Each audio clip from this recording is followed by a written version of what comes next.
Hello everyone, welcome back to Becca's Book Nook. Today I'm going to be doing the mid-year freakout book tag. I cannot believe that it is already the middle of June and time for me to do this tag. I have no clue where the year has gone, but I'm very excited to jump into this tag for you guys today, as I have read so many amazing books so far this year and can't wait to read even more as the year continues. I have read 32 books this year, comprising of contemporary romance, YA fantasy, adult fantasy, and I am really hoping to hit that 50 book mark by the time the year ends, as that would be the most books that I've ever read in a year. This year I've really sort of upped my game and I've been trying to read as many books as I can a month. Unfortunately, I have had a few slumps throughout the months. I think March was a pretty bad month for me. I'm pretty sure I only read like 3 or 4 books or something, but it just wasn't a really great month for me. But as the summer has started, May and so far June have been really great reading months for me, and I'm hoping July and August are just as successful. So without further ado, I'm just going to jump into the tag and talk about the 32 books I have gotten into so far this year. So the first question of this tag is, what is the best book that you have read so far this year? And this is a pretty easy question for me to answer, seeing as I've only had, I think, 3 5-star reads this year, and I do rate my books out of 10, so I guess a 5-star read would be anything that gets like a 9 or a 10 out of 10 for me. But the book that has gotten the highest rating for me so far this year is without a doubt People We Meet on Vacation by Emily Henry. I read this book at the very end of May and beginning of this month, and it was just the most beautiful, well-written, funny book that I have read in a very long time. I loved meeting the 2 main characters, and I really related to what Poppy was going through with going from being super close to someone to not really talking to them as much and just feeling that absence sort of in your heart. I'm sure many people know that feeling, and it's not a fun one. So I really enjoyed sort of reading about that, reading about someone else going through that same thing in this story, and I loved the friends to lovers aspect, and just I was laughing out loud while reading this book. I loved reading about the different places they go on vacation, and traveling on a budget was super cool to read about. Yeah, just everything about this book was just very intriguing, exciting, and fun for me, and it's definitely the best book that I have read this year as well as in the past few years. Question 2 of this tag is, what is the best sequel you've read so far this year? This was another super easy one for me to answer. I have to go with Chain of Iron, the second book in the Last Hours trilogy by Cassandra Clare. I obviously have already talked about this book a lot. I have a whole review of it up on my channel. It is one of my new all-time favorite Shadowhunter Chronicles books. I loved everything about this book. The ending was soul-crushing, but it made me just look even more forward to the last installment in the trilogy.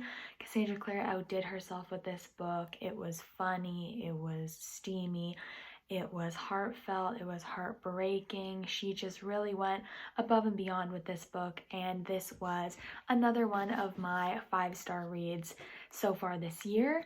And yeah, I'm not quite sure what else is going to top these first 2 books this year, but I'll definitely let you guys know if something does. Question 3 of this tag is, what is a new release that you have not gotten to but still need to this year? And my answer for this question is The Soulmate Equation by Christina Lauren. As this year progresses and I get more and more into the contemporary romance, rom-com, chick lit genre, I have fallen in love with Christina Lauren. This duo is absolutely wonderful. They write beautiful books. I've read, I think, just 2 of their other books so far, but I hope to read many, many more. I've been very excited to get to this book. I've heard so many great things. I pre-ordered it to get it as soon as it came out and wanted to read it right away, but I've just had so many other books on my TBR, so I am hoping to get to it in July or August, I believe. And yeah, I'm just super excited because I really enjoy their writing style. I've read The Unhoneymooners as well as my favorite Half Night Stand by them, and both of them were just super funny, very heartfelt, and I love the tropes that they provide in them. The fourth question of this tag is, what is the most anticipated release for the rest of the year?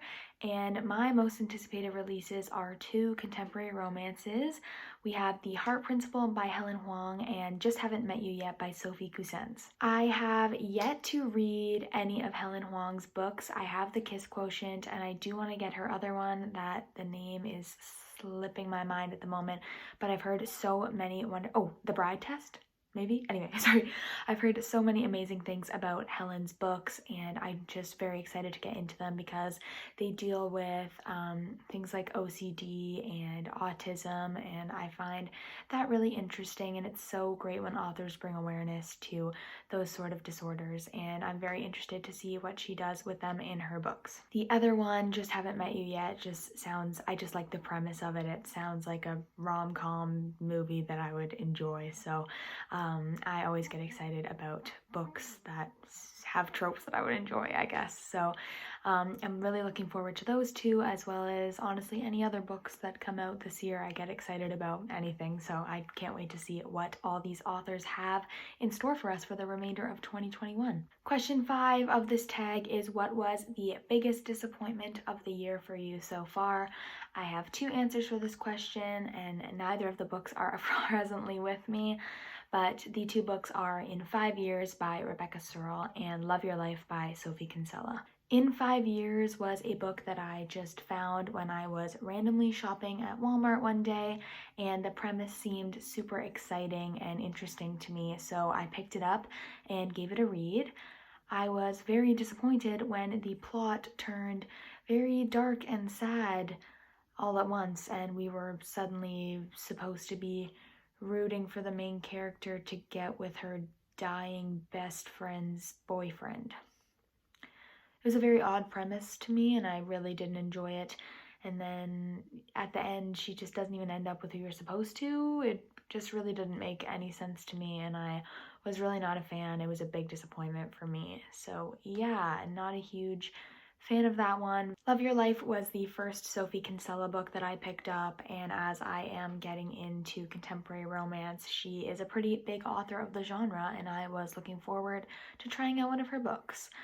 To my disappointment, I could not read about the main character trying to get this man to fall in love with her and not understanding why her little things that she was doing were weird and not being received well by this man. Everything she did was irritating. I know that if I was her boyfriend, I would not be able to put up with it. It would have just bothered the hell out of me, and she did not seem to understand what was weird about her dog jumping up in their bed at 3 a.m. and then being expected to sleep under the covers with them without telling him anything. Was confused when he got annoyed. Couldn't handle it, was very annoyed, and I just overall did not enjoy the book at all because of it. So those are my 2 main disappointments of the year. I'm hoping there's not too many more as the year progresses, and I just read some more books that I really enjoy. The next question of this tag is, what was the biggest surprise of the year for me? And my answer for this is definitely The Gilded Wolves by Roshani Chokshi. So far this year, I have read the first one, The Gilded Wolves, and the second one, The Silvered Serpents of this trilogy, and my mind was just blown by both of them. They were both so exciting, exhilarating, funny, heartfelt, just everything you could want in a fantasy. The world building was slightly confusing, but amazing once you got to know what the whole story was. All the characters are so intriguing, and you just want to care for them and love them. I'm very invested in the relationships that have come forth in the book, and I can't wait to read more about them as I read the third one. The next question in this tag is, who is your favorite new author? This was a no-brainer for me, you guys. My favorite new author this year is Sally Thorne. The Hating Game was the first book that I read that in the contemporary romance genre. It was recommended to me a bunch through TikTok and Instagram, and I I loved the enemies to lovers vibe that I heard about, and I wanted to check it out. I did not know that I would enjoy it as much as I did, and then pick up Sally Thorne's other 2 books and enjoy them just as much, if not more. I have never read anything by an author who describes things the way that Sally Thorne does. She makes me feel like I'm right in the story with her, and the way she describes things is just beautiful. Most of the time it brings a tear to my eye. She's just such a wonderful writer, and I would honestly read her grocery lists. I look forward to anything she writes in the future, and yeah, I'm a huge Sally Thorne fan. I think my favorite book out of hers is probably 99% mine, though I do love the other 2. And I really hope she's working on some more stuff so far. If you haven't picked up her 3 books, definitely check them out. The Hating Game, 99% mine, and Second First Impressions are all beautifully done, well written, and have characters that will make you feel like you want to fall in love. Alright, so the next question of this tag is, who is your newest fictional crush? I have 2 answers for this question. Of course, we have Mr. Hawk Flynn from the From Blood and Ash series, and then we have Audric the Lightbringer from Furyborn. I read Furyborn, Kingsbane, and Lightbringer in May, loved them all, and fell in love with Audric. I just want to be a better queen for him than Riel was. And yes, he was so cute, can't resist those brown curls. Yeah, I wish I could read more about him. Then, of course, who can resist Hawk Flynn? I finished From Blood and Ash just a couple days ago, and I am currently reading A Kingdom of Flesh and Fire. Very much enjoying Jennifer L. Armentrout's writing style so far. The world building took a little bit in the first book, but once I really got into it, I started just loving the story, loving the world, the characters. Gotta love Poppy. She's one of my new fictional crushes too. But Hawk Flynn's my little baby. I want to protect him, but also he can protect himself. So don't really know what to do in this situation. But yes, of course I love him. Super hot. Super tall. We love him. Going sort of hand in hand with that question, the next question is, who is your newest favorite fictional character? So I'm gonna have to say either Poppy from the Blood and Ash series or Eliana from the Kingsbane Imperium trilogy. Both of these characters are badass female protagonists. They both know their way with a weapon. They're sassy, they're intense, they can take care of themselves. They're amazing to read about, super inspiring, and I love reading about both of them. For the next question, a book that made you cry this year, I'm gonna have to go with my reread of Clockwork Princess, which I think I've discussed has absolutely broken my heart. I talked about the ending of Clockwork Princess in my ranking all the Shadowhunter books, I believe, as well as probably my TID versus TMI versus TDA versus TLH videos. So if you want to go watch those, go ahead and check them out. I would go further in depth talking about why Clockwork Princess broke me, but if you have read the book, then you know what I'm talking about. It's absolutely soul-shattering, heartbreaking, but also kind of happy. I don't know how to explain it without going into too many words, but definitely the #1 book to make me cry this year. It was, I think, the first book I read this year as well. So yeah, we started off January on a really great note. The next question of this tag is a book that made you happy this year. I'm going to go with To Love and to Loathe by Martha Waters. This book gave me very much Pride and Prejudice vibes. It is a contemporary romance set in the 1800s, and it is about sort of friends to lovers, I guess. It's about the main character who strikes up a deal with her brother's best friend because she is recently widowed and wants to sort of put herself back on the market, and her brother's best friend is sort of the rake of the town. It's very Bridgerton too, if you have seen that show.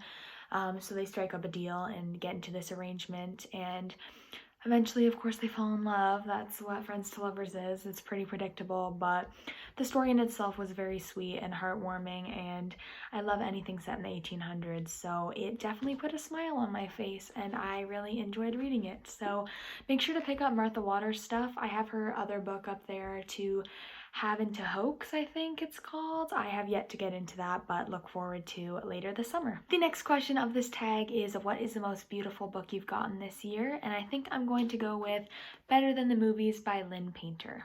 I absolutely love the whole vibe of this book cover. We've got the different scenes from movies on it. I know that's Say Anything. This looks like Dirty Dancing. Not sure what the other ones on are. That one might be The Notebook, but I just love the whole vibe of it. Oh, You've Got Mails over here, one of my favorite rom-coms. Yeah, I'm just very excited to dive into this book. I'm not 100% sure what it even is about, to be honest. But I love I love the cover, and I have read several reviews about this book saying how wonderful it is. But yeah, I definitely judged the book by its cover for this one and picked it up specifically for that. So I'm hoping it pays off and it's worth it. The second last question of this tag is, what is the best book to film or TV adaptation that you've seen this year? And there's really no other answer to this question but the Shadow and Bone series on Netflix. I watched this series with my mom, and I was absolutely obsessed when it came out. Still am, still can't stop thinking about Ben Barnes as the Darkling, and the rest of the cast being just absolutely insanely perfect. Every single person played their role absolutely perfectly. I am obsessed with Six of Crows, so I could not believe how wonderfully they got the casting, and I'm so happy that they got renewed for a season 2 so that we can hopefully finally go into the Crows' actual storyline from the books. I think I've mentioned on this channel before that I'm not a huge Shadow and Bone fan. The books were not my favorites. I also sort of zoomed through them. I think I read all 3 books in maybe 4 days, and just feel like I didn't maybe absorb the story very well, and I just really did not enjoy the trilogy as a whole. But the series was just so perfectly done. It sort of made me like the story more and have a little bit more appreciation for the Grishaverse. The final question of the mid-year freakout book tag is, what books do you still need to read this year? And wow, do I have a lot to talk about. I have a ton of books on my physical TBR as well as on my TBR that I have not yet purchased. I'll mention a few of the ones that I need to read. I need to read Kingdom of Flesh and Fire. I need to finish it, as well as A Crown of Gilded Bones. So I need to finish off what is still out from the from Blood and Ash series. I have a ton of contemporary romances I want to read, including The Kiss Quotient, To Have and to Hoax, Soulmate Equation, those ones that I talked about in this video, as well as a bunch of other ones that are on my shelf, including The Summer I Turned Pretty, which I have that trilogy that I need to read. I also would really like to read the Dance of Thieves duology. It's been on my TBR for literally forever. I want to read the 3rd book in the Gilded Wolves trilogy. I'm not 100% sure when that comes out though. I have to read Blood and Honey this year, the 2nd book in the Serpent and Dove trilogy, and I think the 3rd one of that might be coming out this summer as well. I'm doing a reread of A Court of Mist and Fury because I'm going to annotate it. I will make a video about that because I'm very excited about the whole process. What else do I need to read? A lot of other books. I can't wait to get into every single one though, and I'm hoping they are all just as good as I'm thinking they're going to be in my head. Oh, I just saw behind me, I recently picked up Truly Devious, I believe it's called, and that's kind of a book that's sort of out of my comfort zone. I'm not used to reading the mystery sort of thriller genre, so I'm very excited to jump into that one, as well as A Gentleman's Guide to Vice and Virtue, which I have heard so many amazing things about, and I found at the thrift store the other day in hardcover for like $2. So very excited to read every single one of these books I mentioned, as well as the ones that I forgot to mention. I hope you all enjoyed watching this video. I feel like I rambled quite a bit, but it's called a freakout tag, so I'm allowed to ramble a bit. I cannot believe half the year is gone already. I hope that the second half is just as full of reading and making videos for you guys, because I have had such an amazing time doing this for you and making some friends. I can't believe we're at like 50 subscribers. That means the world to me. So yeah, thank you guys all so much for coming along on this journey with me. I hope you all enjoyed watching this video, and if you did, please subscribe to me for more bookish content. I make videos every Wednesday, and I can't wait to have some more members of the Becca's Book Nook family. I will also link my socials down below if you'd like to follow me on there. I do post a lot on my Bookstagram, so if you want to check that out, please give it a look. Thank you all so much for watching. I will see you in my next video. Bye!